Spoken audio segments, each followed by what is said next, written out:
Amis du livre et de la lecture, bonjour. Et merci d'avoir choisi Palabre autour du livre, un écrivain, une œuvre. Nous avons encore l'honneur de recevoir un dramaturge poète. Il se prénomme Jérôme Michel Pouetongbe dans sa vie. Jérôme, bonjour. Bonjour, Robert Asdé. Merci d'avoir répondu présent encore une fois à notre invitation. C'est moi. René, bonjour. Oui, Robert, bonjour. Jérôme, bonjour. Bonjour. Jérôme Michel Pouetongbe dans sa vie est un poète dramaturge.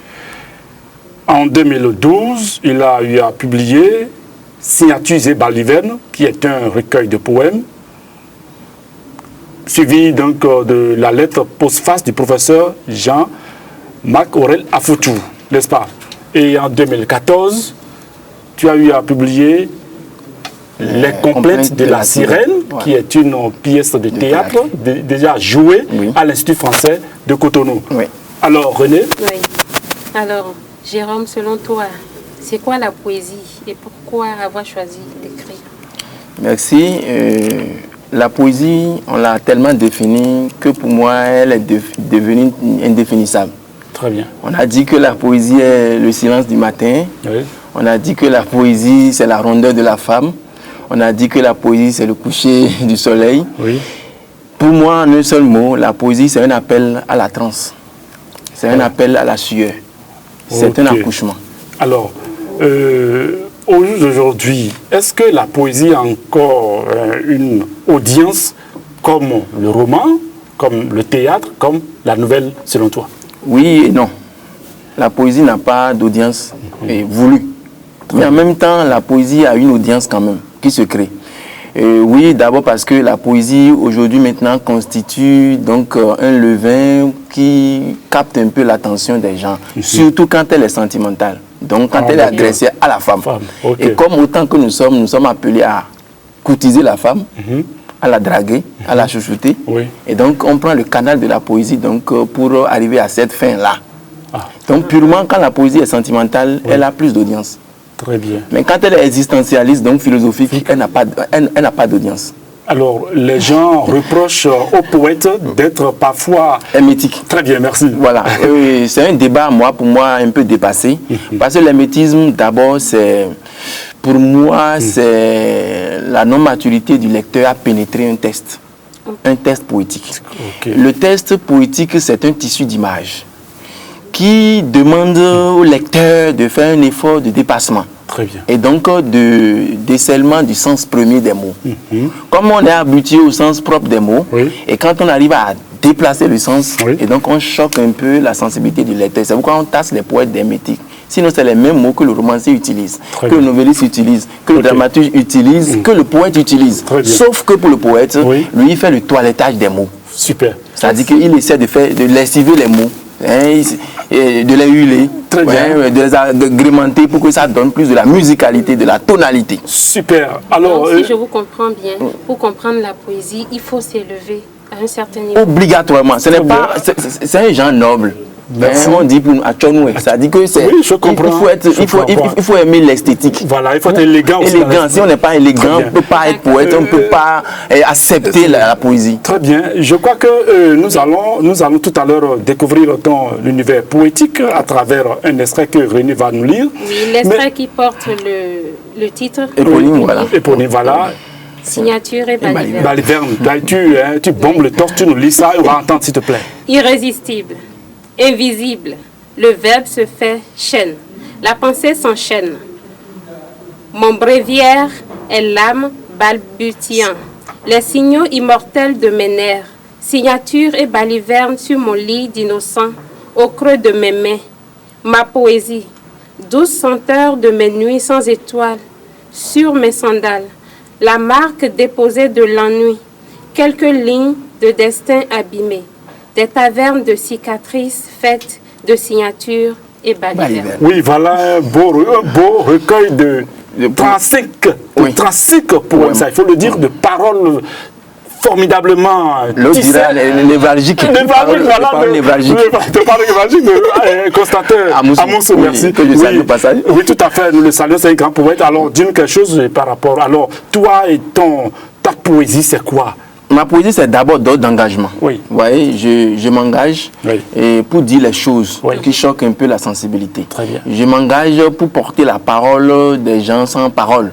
Je m'engage pour mettre le couteau dans la plaie d'une société en décomposition, donc en déconfiture. Très bien. Et ça, pour le faire, je passe par les mots M-A-U-X. Très bien.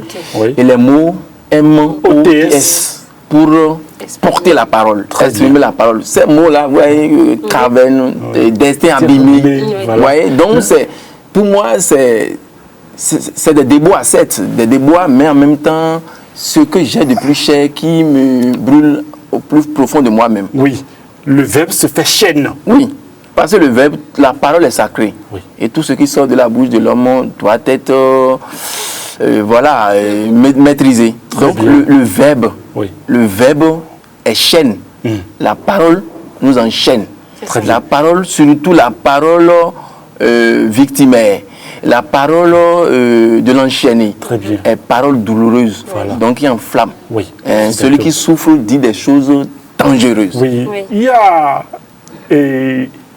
tu connais l'auteur de Les rayons et les ombres? Ouais, ça. Il disait, chapeau à lui, c'est l'ancêtre. Oui, il dit que le poète, c'est lui des jours impies. Oui. Il ose, ça dit dire ce qui ne va pas. C'est ça. Tu veux t'inscrire également dans cette logique? Bon, je le fais peut-être inconsciemment, mais déjà, c'est mon chemin, je porte la parole, je dis les choses, voilà, c'est... Voilà, tout ce qui est d'ordre de l'engagement pour moi tombe dans mon champ de vision. Alors, tu as organisé des nuits poétiques où il y a de la fête autour de la poésie. Oui. Alors, nous voulons te suivre toi-même lire un extrait de ce beau recueil de poèmes. Je choisis n'importe quel... Ce que tu veux, nous voulons entendre la voix du poète. Du poète, oui, justement. C'est une voix granuleuse. Juste quelque chose. Voilà. Bon, comme je vais faire allégeance à la femme. Oui, voilà. Ah, c'est d'accord. Oui, parce que c'est ça. La poésie, c'est la beauté. Alors, le jour doit, la nuit, le cri volé de ma femme. La femme de mon cri volé. Oui. La nuit de mes jours, la joue de mes sanglots, le sanglot de mes rêves. La nuit doit au jour la salive de ma virilité. J'ai aimé. J'ai aimé. Oui. Et on m'a partout haï. Oui. Dans le creux des vagues bouillonne le chant toiletté de mon amour récalcitrant. Oui. On m'a dit d'aimer doucement et moi j'ai aimé violemment. Oui. De tout mon cœur, mon rein. Tout le temps d'un amour effet de serre, je subirai. Super. Ça, c'est la voix donc, du poète. Voilà. Alors, tu es arrivé à écrire comment?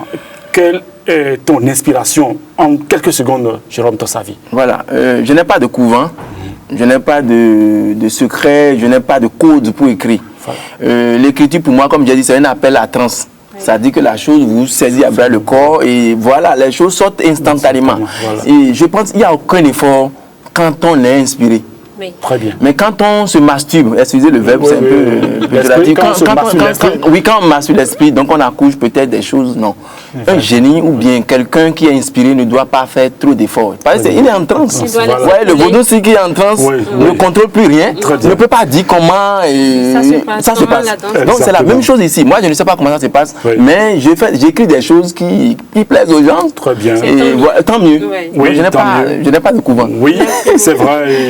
Jérôme Michel Hueton-Gui dans sa vie. Oui. Merci. Je rappelle que tu es poète dramaturge et tu as eu à publier Signature et Baliverne, qui est un recueil de poèmes, de 35 beaux poèmes, et Les complaintes de la sirène, une pièce de théâtre. Bientôt le roman. Tout à fait. Bientôt et nous aurons encore le temps de le savourer sur là-bas, par là. Oui. Tu es aussi bibliothécaire à l'Institut français et tu es un diplômé donc des lettres modernes. René? Oui, merci beaucoup Robert. Jérôme, merci et impatiemment nous t'attendrons pour ton roman. Oui, ici c'est ma maison. Tout à fait. Et nous allons remercier tous ceux qui nous ont suivis ou tous ceux qui vont nous suivre. Et merci à toute l'équipe de la réalisation. Merci à vous. Bonsoir.